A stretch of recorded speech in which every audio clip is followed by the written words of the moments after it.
We remain steadfast in our commitment in delivering local news that matters, stories that inspire, enriching the lives of Filipinos in the Philippines and across the globe.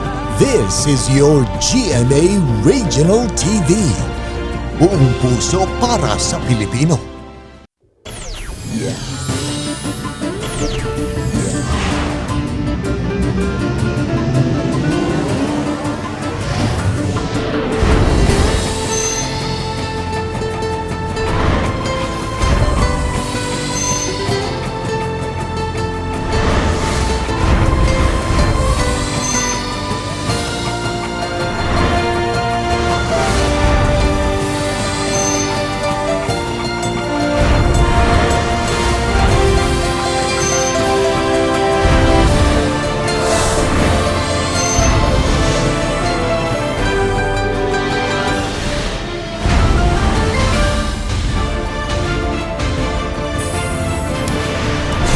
Kini ang GMA Regional TV Balitang Bisdak.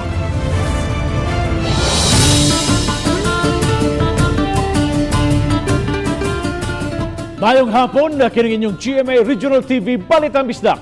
Ang bugtong kasaligan, kasandigan o kanangpan sa mga Bisaya. Ako si Bobby Nalsaro. Nga maghatod sa labing dakog mga nagunang balita ang mahinungdanon sa Central ug Eastern Visayas. Ako si Alan Domingo. Ako si Cecil Kibod Castro, live sa GMA Complex, sa Dakbayan sa Sugbo. Pamilya ni Cebu City Mayor Edgardo Labella may konfirmar nga nunay prostate cancer ang mayor. Bisan pa man ini, magpadan gihapon siya sa iyang katungdanan hangtod mahuman ang iyang termino. Pamilyang Labella nangayo og pag-ampo alang sa kaayuhan sa mayor. Ani ang report. Miatubang sa media ang asawa ni Mayor Edgardo Labella nga si Joy uban ang duha ka mga anak nga silang Eugene ug JP. Sa written statement gisaysay nila ang kasamtangang kahimtang sa panglawas sa mayor.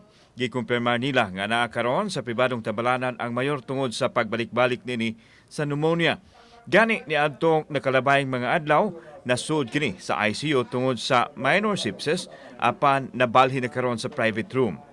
The mayor has taken an indefinite medical leave to seriously focus on his recovery. But we understand the need for us to be transparent because our dad would always say that transparency is very important. Gikumpirmar usab sa pamilyang Labella ang adunay prostate cancer ang mayor kinsa na-diagnose 12 ka tuig na ang nakalabay. Dihang miigo ang pandemya, nagsugod og higos ang panglawas ni Labella tungod sa trabaho, ilabi na sa COVID response. Enero na yung tuigan admit siya sa ospital gumikan sa infeksyon siyang dunggan. Nausab siya blood infection og sepsis nga deryot niyang gikamatay. Nakabalik pa kini og duty sa City Hall apan nagbalik-balik ang iyahang pneumonia hangtod miduso sa iyahang indefinite leave aron matutukan ang iyahang kaayuhan. Around 12 years ago, our father was diagnosed with prostate cancer. But he was duly operated and treated on time. He was already cleared and his cancer was under control. Bisan og dalandugon ang kahimtang sa mayor wa kini planong mo resign sa katungdanan. Among gipangutana siya. Actually, ang iyang tubag is dili siya mo resign. Kay daghan pa kuno kay siya tabangono ng mga tao. And we, the immediate family, will always support him. Gipasalamatan sa mayor si Vice Mayor Mike Rama nga maoy misalo sa iyahang mga gimbuhaton samtang naka-leave of absence siya. Nangayo usab og pag-ampo ang pamilyang Labella alang sa kaayuhan ni ini. Kauban si Cleofer Lumayag, ako si Alan Domingo. Balitang Bisdak. Gawa sa mga PUJs o PUV sa mga tricycle drivers usab sa Dakbayan sa Rizay ang naghinam-hinam na gatuguta mga pamasahero nga wa nay barrier. Ang report ni Fimari Dumabok. Sa terminal sa mga pampublikong sakyanan sa Tabunok, syudad sa Talisay, halos sa ng mga PUJ may gaali pa nga mga plastic barrier nga mag-uwang sa mga pasahero. Naghinam-hinam na silang matangtang ang mga plastic barrier nga alang kanila sa gabal. Mas labing mayo siguro matangtang kay para dili sa kayo samok sa pasahero diyan kuha niya. Puro naman na baksinado ng mga tao karon. Yeah, mag-aga na sa Manila kano sa O sa ilang mo, mananta na mananta na sa mig barrier. Di pa ka mutaktak po Di pa ron ma'am, kay halos sa tamdakpan. Dako pa yung bilisyon na ma'am. Tagamal ba po ng plastic barrier? Di man. Dili. Okay na po ka. Okay. Pero ka na karon nga tagalon. Pwede ra sir. Naghinam-hinam na usab sila nga tugutan ang 70 ngadto sa 100% nga kapasidad sa mga pasahero. Galisod lang yapon tungod na ni sitwasyon karon. Napay krono perting mahala. Dagko na kay kuan saka nya og muariya 35 tabos ra. Samtang alang sa mga tricycle driver nga unta mapatuman usab kini kanila. Normal ah. Yan pareha lang ko tutulo kay kansiya kay gasolina mahal kayo. Na akala mga e-bike ba anam sa kuan highway ang ita sa iskina ra. Ila was lay beranan nya. Kami magparehistro sila wa. Gipaybaw ni Joy Tumulak ang hepe sa City Toda nga mga traffic enforcer nga di na manita sa mga white plastic barrier nga mga PUJ ug PUV apan padayong ipatuman ng social distancing. Pangitano sab nila og paagi ang panawagan sa mga tricycle driver nga madugangan og pasahero diha sa mga tricycle. Amo lang ning ipaabot ngadto sa City Council tungod kay doon na may existing nato nga ordinance last year nga nagtugot nga 3 ka pasahero lang ang makasakay sa mga tricycle. Kung kana mo ilang panawagan sa atong mga tricycle, andamtang nga mo paabot ini hotel nga unta ilang uston ang ordinansa. Uban ni Jun Sulon. Ako si Famary Dumabok. Balitang Bisdak.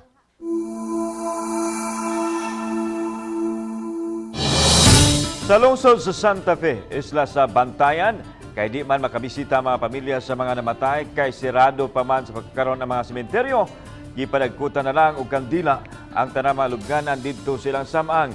Gipakita ni Mayor Itamar Espinosa ang gihimo nila aron paghandom sa tanang mitaliwan. Mga municipal employees ang gipadagkot sa tanang mga panteon og nitso sementeryo. Agyo paghandom og pagampo sa mga namatay giklaro sa mayor, iyang personal nga kwarta og siyang pamilya ang gigamit pagpalit sa tanang mga kandila. Halad sab kuno nila kini sa tanang Santa Fehanon nga mitaliwan na. Nagpasalamat ang tagalungsod sa kooperasyon sa mga tao labi na atol sa closure kay gipatuman sa mga menteryo aron kalikayan ang takod sa COVID-19. Kung adunay dakong krus nga dagkutanan sa Cebu Metropolitan Cathedral sa simbahan sa San Isidro, Labrador Parish sa Talamban, Cebu City, adunay gipahiluna nga susama sa lungod. Nagrepresentar kini sa mga nangamatay natong mga mahal sa kinabuhi. Tungod kay sirado man ang mga sementeryo, mahimong himuon kini nimo nga simbolo sa paghalad ug mga pagampo sa mga mitaliwan na. Aron mahingpit ang pagrepresentar niini isip lubong, giresponsohan kini sa pari. Gipahigayon ang seremonya sa dayon na ang pagtapos sa Santos nga Misa sa All Souls Day. Nahimong mas solemne ang seremonyas tungod sa maihapra usab nga mga tawo nga mitambong sa misa. Gihimugatan sa pari ang kamahinungdanon o kamahuluganon sa ihalad nga mga pagampo alang sa nag-una na nato ni ining kalibutan. Lapu-Lapu City ang magsugod na sa pagpamakuna sa mga bata nga nagedad og 12 anyos ngadto sa 17 anyos ug mag-adlaw. Si Luan Mirondina adunay live report. May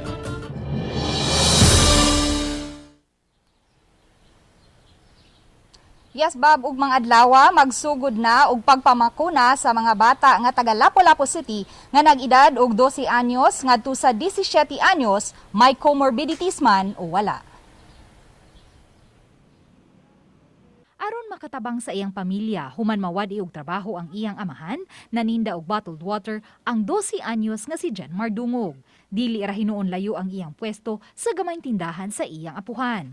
Kay pulos bakunado na ang iyang apuhan ug amahan, buot usab ni Jenmar nga magpabakuna batok COVID-19. Mababakuna mo pud akong mamagpapa para di mo takdan og COVID. Para ang mga bata na po, luwas na parang pagawas-gawas mo. Usap-usap para po sa ilahang pag-eskwela, face-to-face na ito niya. Halang na alay panagandaan ka. Ako kay bakunado ba may tanan. Ako mga anak, mga umagat. Suwa kay paggraduha o kahadlok? Wala kay wa man ni maunsa. Okay naman kayo sa inubak galit niya. Ganiha, nagtigom ang kadagkuan sa Local Vaccination Operation Center sa Lapu-Lapu City aron sa paghanay sa flow sa vaccination ugma nga ipahigayon sa Hoops Dome. Mato ni Attorney James Saison, Deputy Head sa Local Vaccination Operation Center, nga gawas sa mga minor de edad nga bakunahan ugma. May mga nakaschedule usab nga mga hingkod nga mudawat sa ilang second dose. Mag-initial rollout lang sa tomorrow. We will schedule siguro mga 300 to 500 ka mga minors. Initial lang sa ning rollout. We will test if okay ato ang system. Kay lahi man gud siya og system og flow sa adults, no? Mas kuti ang 12 to 17. Susama man ang procedure nga agian apan ilahi ang linya alang sa mga bata kay pediatrician man ang muhiling kanila. Sukwahi sa mga hingkod, kuhaan usab og timbang ang mga bata sa dili pa bakunahan ug ilahi ang mga bata nga may comorbidities sa walay gihambin nga sakit. Gikinahanglan usab ang consent form sa ginikanan ug sa bata. Nga magdagid sila ang ilang parents, no? Ubanan sila ang parents, magdahil ang parents og birth certificate to prove nga ilang itong anak. In the absence, pwede sila magdaog school records nga naaangan sa parent, no? Ug wala pod ang parent dinhi, pwede pod mo-execute og affidavit of guardianship. Sa pagkakaroon, moabot na sa 18,680 ka mga batang na nag-edad og 12 anyos ngadto sa 17 anyos nga taga Lapu-Lapu City ang na-master listed. Bob, gipasabot sa Deputy Head sa Local Vaccination Operation Center nga tungod kay initial rollout pa lang kini, by schedule gyud ang pagpamakuna busag gidili ang mga substitution ug mga walk-in hangtod nga ma-perfect nga nila ang sistema. Samtang sa pagkakaroon, Bob, ang Hoops Dome pa lang usab ang gi-identify nga vaccination site alang sa mga minor de edad tungod kay kini ang labing duol nga vaccination site sa hospital. Bob? Dahil salamat, Luan Mirondina sa imong live report.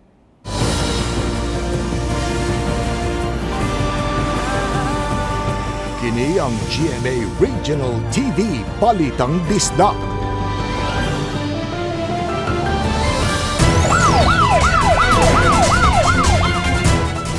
Ugang ang lalaki o babae uban ang laing upat ka mga miyembros pamilya na dakpan sa NBI 7 human gitumbok nga mo'y patay sa ilang umagad dito sa lungsod sa Tabugon. Samtang asawa sa biktima nga apil sa mo krimen nakasibat atos pagpatuman sa warrant of arrest. Ano ang report? Ang prime accused nga si Fausto Jerry Del Hero ug ang iyang asawang si Imelda nga usa ka maestra nadakpan sa Purok, Kalubihan, Barangay Manlagtang, lungsod sa Tabugon. Nasikop usab silang Wilin Supsop, Saldi Supsop nga usa ka barangay kagawad, uban silang Arlene Flores ug Jose Banduho nga mga miyembro usab sa pamilya. Samtang ang laing suspect sa warrant of arrest nga gi-issue sa korte nga si Geraldine Del Hero Putot nga asawa sa biktimang si Romnick Putot wa madakpi atol sa gipahigayon nga operasyon. Gipatay si Romnick Julio sa miaging tuig nga unang gikataho nga na-missing ug dayon gipagawas nga naghikog dihang napalgan ang lawas niini nga hapit na madugta.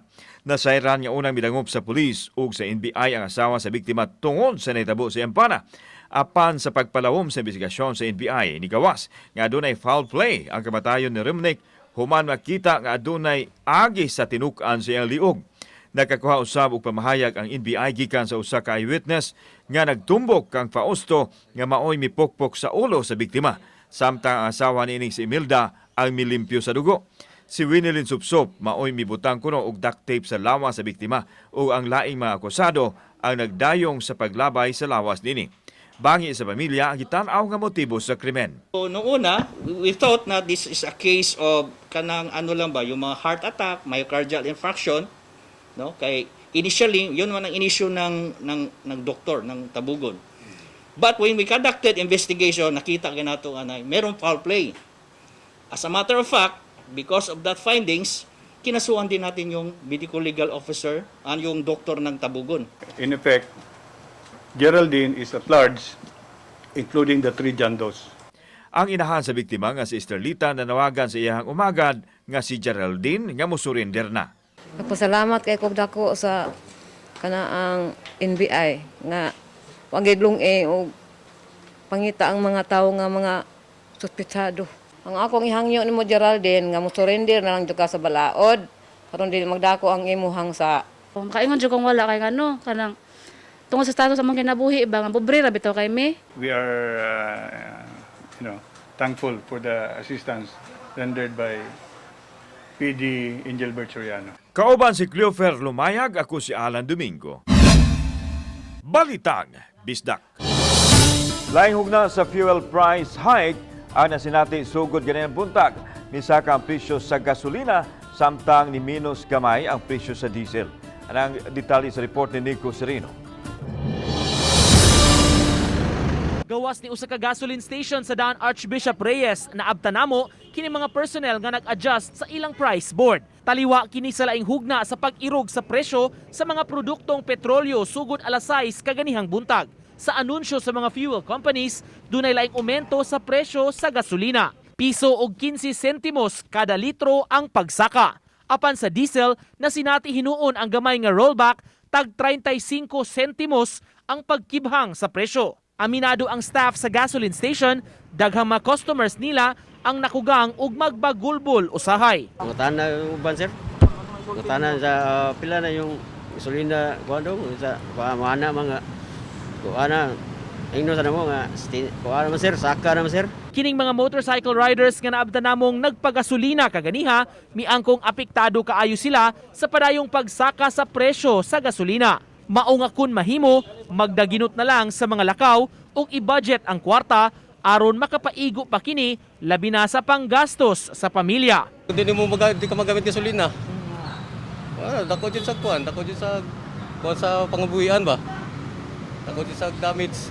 Magsigig saka ang gasolina niya, ang sweldo sa tao kanang wa pa mo saka sa minimum nga 404 nya na kay pamilya, na kay anak tulo ka buok, ngay mga asawa na ra sa balay nagatiman, kulang kayo. Uban ni Godfrey Relien, Nico Sereno, Balitang Bisdak. Sa pagtimaan sa adlaw sa mga santos, ang mga survivors sa landslide sa Naga City misigurong makahandog usab sa mga namatay sa trahedya. September 2018 o kapin sa tulo ka tuig na, dihang nihitabo ang halapad nga pagdahili sa yuta sa dapit nga mikalas og 78 ka mga kinabuhi. Nakabalik na usab sa dapit ang ubang mga residente kansang mga panimay wa malakip sa naguba. Sa lugar mismo gitukod karon ang usa ka groto sa mahal nga birhen timaan usab sa pangaliya sa mga namatay. Matud ni Eutikio Quisido, ang opisyal sa ilang kapilya sa pagka-anibersaryo sa hitabo, nagmisa sila og mihalad og mga pag-ampo. Sa adlaw sa mga minatay, mihalad usab sila og pag-ampo. Aminado siya, usahay may mga mabatyagan gihapon silang pag-uwang sa mga iro 10 oras sa gabi. Hapan iyarang iampo ang mga namatay. Nahina namin o adjust or nakakuha na lang ni. Pero kuwang Muragi namin, murag naanad na lang tigalin. Iampo na to sila nga kuha. Mapahilo na. Sugod sa Nobyembre 4, dili na required ang mga public utility vehicles sa pagbutang og plastic barriers aron pagsiguro nga maiwang ang matag pasahero. Matud pa sa Department of Transportation. Apan sa Lapu-Lapu City, may pipila ka mga PUJ ang mihipos na sa ilang plastic barriers. Wa pa man tuod at tangtanga apan gipanglukot na kini. Pipila sa mga pasaherong na hinabi sa RTV Balitang Bisdak ang mipadayag nga mas pabor gihapon sila nga dunay plastic barrier aron pa sigurong dili sila makasikit sa ubang mga pasahero labi na nga naa paghihapon ang hulga sa COVID-19.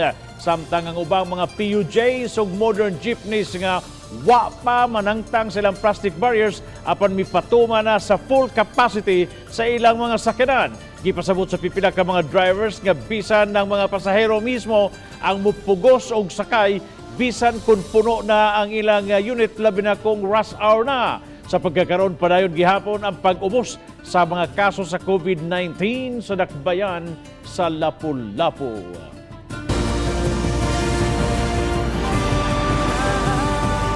Kini ang GMA Regional TV Balitang Bisdak.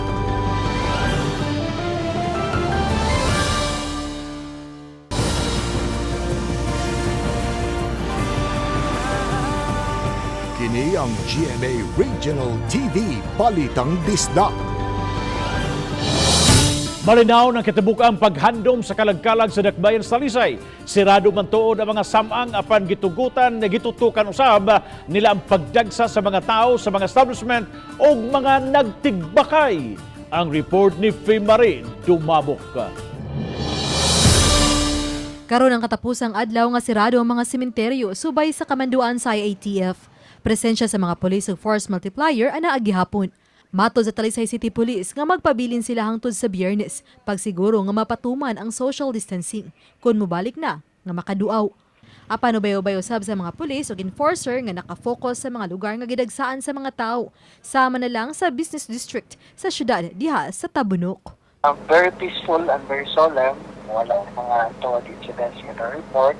At ang among na lang gibantayan kining mga tindahan, restaurants. So what we did is doon na silang di pasidan ng daan. Samtang upat ka lalaki ug usa ka babae ang nasikop kay nagtigbakay sa barangay San Isidro gahapon. Kasong illegal gambling ug kalapasan sa IATF health protocol ang ipasaka batok kanila. Atong natong gi-anticipate nga since it's a long weekend nga kalag-kalag na yung mga tigbakay nga nahitabo. Uba ni Jun Sulon. Ako si Marie Dumabok. Balitang Bisdak. Archdiocese of Cebu miumol sa Cebu Caritas Incorporated din gipanday usab ang Good Governance Committee aron makatabang paggiya sa tarong nga mga kandidato. Subay nini ang kaparian sa Archdiocese of Cebu gitigom aron makakabot sa ilang katuyuan. Ano ang report ni Nico Serino? Subay sa 11 kalambuan sa simbahan sa Sugbo, Cebu Citizens Involvement and Maturation for People's Empowerment and Liberation kon CICIMPEL mipadala og suwat kang Arsobispo sa Sugbo Jose Palma ni atong Agosto. Ilang gihangyo ang Arsobispo nga itugya na lang ang tahas ngadto sa kaparian nga nag-umol sa Good Governance Committee. Usa sab kini ka pamaagi aron malikayan nga matakbuyan ang taga CICIMPEL sa makalilisang nga COVID-19. Sa pakighinabi, gipasabot ni Arsobispo Palma nga magpabilin gihapon ang tahas sa CICIMPEL bisan kun ana-ana ang Good Governance Committee. Of course, they prepare for instance, before election and during election and after election. Sa miaging buwan, mipagawas og circular si Palma, isip chairman sa CICIMPEL ni atong Oktubre 13 aron pag-auhag sa CICIMPEL volunteers ug sa mga parokya nga magsugod-sugod na sa mga kalihukan isip kabahin sa pagpangandam alang sa piniliay karong 2022.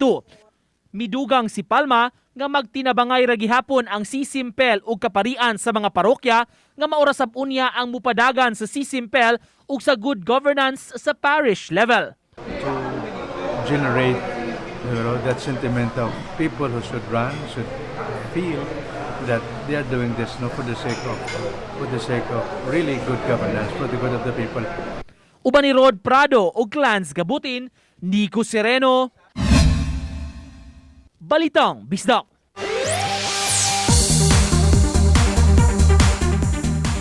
Miss Universe Philippines 2021 Beatrice Luigi Gomez nag-homecoming sa Cebu City nga iyang girepresentar sa nasudnong indigay sa kaanyag diin gilangkat niya ang corona. Mi courtesy call siya kang acting mayor Mike Rama. Gihatagan siya og gamayng imahen sa Senyor Santo Niño ug ubang token of appreciation sa dungog nga iyahang gihatag sa syudad. Samtang nagpasalamat og dako si Beatrice sa suporta sa mga Sugbuanon ug nang hinaot nga suportahan siya sa Miss Universe pageant nga ipahigayon dito sa Israel karong Disyembre. Daghang kaayong salamat sa inyong pagsuporta nako ug manghinaot ko nga inyo akong suportahan hangtod sa Miss Universe competition nako sa ilang Israel.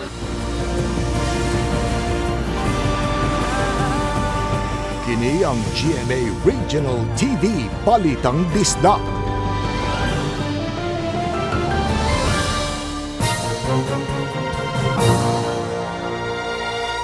Kini atong latest weather update, Tuesday, November 2, 2021.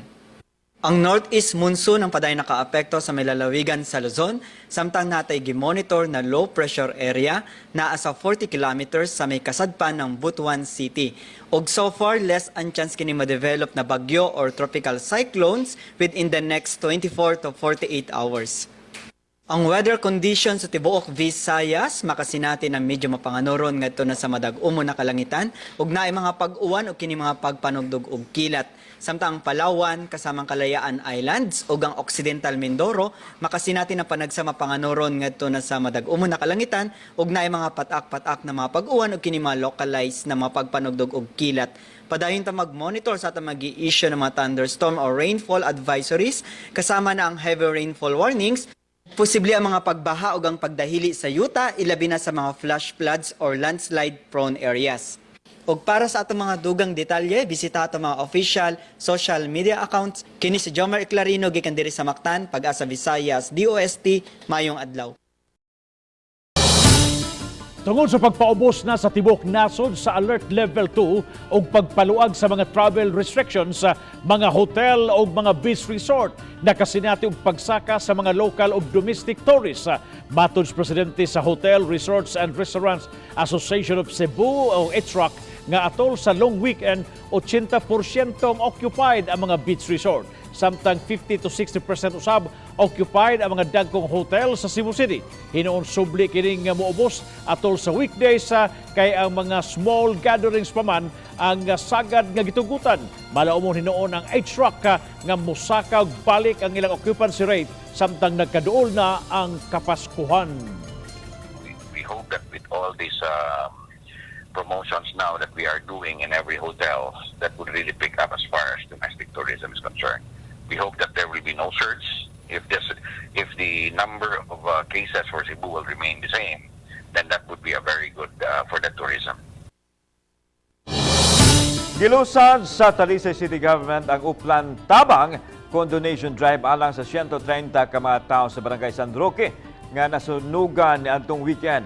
Panawagan sa gobyerno ang mga pagkaon, hygiene kits, habol, banig, tambal, tubig ug essentials alang sa mga bata.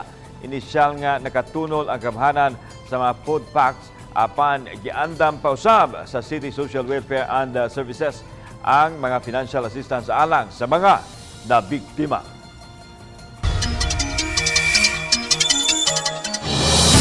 Atong tan-awon kining abilidad sa art nga gipakita pinaagi sa talagsaong mga obra. Kining usa mipakita sa mga Pinoy mythical creatures aron mas daghan ang masayod kabahin niini. Samtang ani ay mabulukon ug unique nga hitsura sa Nitso. Ani ang detalye ni Nico Sireno. Alang sa illustrator nga si Enrico de los Reyes, di angayang hikalimtan ang mga istorya sa kagahapon. Lakip na niini ang lain-laing mga mythical creatures nga nahimong parte na sa kinabuhi ug tabi-tabi kaniadto. Kini ang rason nganong gitrabaho niya kining maong proyekto. Buot niya nga masayran ug mahibaw-an labi na sa mga batan-on ang istorya ug mga dagway ning maong mga karakter sa mga Filipino myths and folklore. Kaniadto pa man kuno interesado na gyud siya ning maong topic o gani mihimo og halapad nga research bahin niini. Parang nakikita ko na medyo nawawala na sa kamalayan ng mga Pilipino yung mga ganyang klase mga nilalang natin. Tsaka may nadidiscover pa ako mga hindi masyadong kilalang na mga Pilipino na mythical creatures natin. Samtang kun art ang hisgutan, talag sa unsab ang gihimo ni usa ka batan-on. Si Alfonso Louis Lamela gipinturahan ang lubong sa iyang apuhan. Human sa iyang pagtrabaho, mao na kini ang itsura sa lubnganan nga way dudang makadapit gyud sa atensyon. Yung pangalan ko po sa kanya din kinuha eh. So, siya si Alfonso Lamela, ako naman si Alfonso Louis. Si Lolo po kasi, like dati, nung buhay pa siya, mga 6 years old ako, every time nasasahod siya, ma'am, ako tsaka yung mga pinsan kong lalaki, ilalabas niya kami, pagupitan yung buhok namin, sakain kami sa labas. Ganun ka-sweet yung lolo namin dati. Samtang makapakugang kining kasinatian ni Jovi Hinarque, kinsa midangup sa faith healing, gumikan sa nahitabo kaniya. Matud pa, nasudlan siya og duwende nga mihamok kanila ug sa iyang pamilya. Nagsugod kini, dihang ang iyang bana nagtrabaho sa ilang panimay. Nagkubra siya kanang para haligi itukod sa amo ang balay niya, nakaduslak siya diwinde. Karon sir, mutuo na jud ko kay atong una di hitabuan, di jud ko mutuo kay wa man ko kita anak nila niya. Karon mutuo na jud ko 100% na jud ko mutuo sir kay mismo man akong kaugalingon nahitabo naman jud. Sa pagkakaron nasa gubangan na nila kining maong pagsuway ug human niadto daghan na kuno silag nakatunan kabahin sa ilang pagpuyo ingon man sa mga giingong dili ingon nato. Nangita jog paagi si kuya na iya jung mapahawa tong diwinde o katong ginikanan sa diwinde o prinsipe, iya jung gipakuan gipahawa sa ang lawas na dili na mosulod. Mato na ngayon kondisyon ang diwinde sir na akong bana pahikayon siya og tulo ka buok manok na itom. Adto maghalad siya sir ba para dili na daw sila magsamok. Nico Sereno, Balitang Bisdak. Dahil hapon sa itong magkapuso, diya sa lalawigan Siquijor, Bohol, Negros Oriental, Samar, Leyte. Hilabi na sa Hilongos ug Maasin City, Giwan na Katbalogan City, Biliran na Borongan City ug apil na ang atong mga international viewers. Amping mo kanunay mga kapuso. Ug mga kapuso, inyo makita kining mong episode sa official website sa GMA Regional TV sa www.gmaregionaltv.com. Bisitahaw sabang atong official YouTube channel GMA Regional TV ug i-click ang subscribe button alang sa mga init ug nagunang mga balita ug kasayuran gikan sa mga rehiyon. Dahil salamat sa mga kapuso nato, apil na ang nasa gawas sa nasod. Kanikisayon sa mga dagko ug mga nagunang balita sa rehiyon. Ako si Alan Domingo. Ugika namong tanan dinhi sa Central ug Eastern Visayas. Ako si Cecil Kibod Castro. Ang inyong balita, ang among balita, kay matag lokal nga balita mahinungdanon. Kining inyong GMA Regional TV Balitang Bisdak. Buong puso para sa Pilipino. Ako si Bobby Nalsaro. Og 53 ka adlaw na lang sa dili pa ang Pasko. Mayong hapon mga kapuso.